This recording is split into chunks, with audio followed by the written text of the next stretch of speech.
is eto, naniniwala ka ba na hindi daw totoo yung blood is thicker than water? Ganun talaga yun eh, walang mga kamag-anak.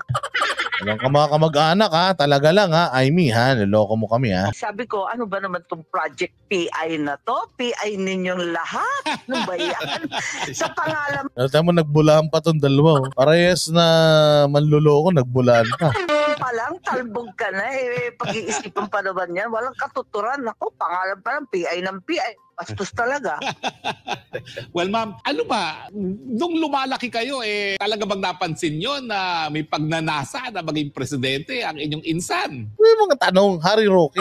Ano tanong mo pang ano yan? Noong mga bata kami, naglalaro kami ng Chinese garter at saka talabert. Kaina, paano ko naman makikita bata kami na gusto maging presidente ng gunggong na yan?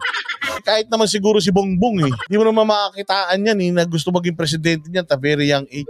Mga tanong nito ni Roque. Minsan lang magpa-interview yan si ate. Tatanungin po ng mga ganyan. Nung mga bata kayo, nakita mo na ba ito gustong tumakbo ng presidente? Hindi, naglalaro kami ng Lalaro kami ng Barbie.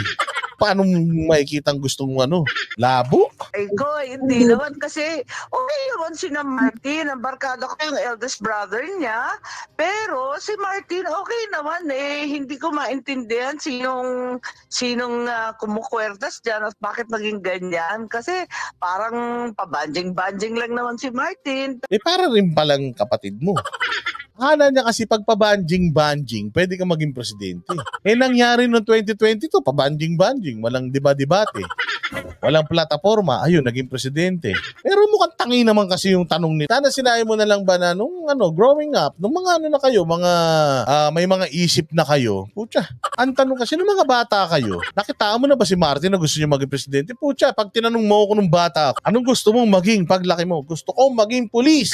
Lahat ng tao nung gusto maging pulis. Sabi nito ni Roque. Pero alam naman natin na iba pala na naging ganito. Siguro may tumutulok, may umuudyok.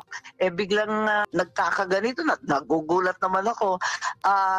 Alam ko na pikon sa akin nung ilang buwan makalipas. Mabait naman yan sa akin Kaya okay lang. Hindi naman personal to.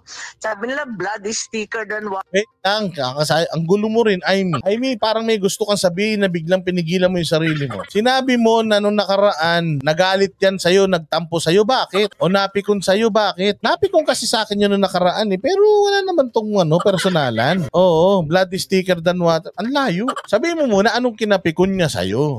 Anong kinapikon niya sa'yo nung nakaraan na ipinangangalanda ka mo sa buong Pilipinas na yang iyong pinsan ay wala nung sa Yolanda? Yun lang naman yung nakaraang conflict nyo Diba? Yung sinasabi niya, ginagamit niya yung Yolanda. May mga nagsisirculate pa ng mga picture niya. Tapos sinabi mo na wala naman siya doon.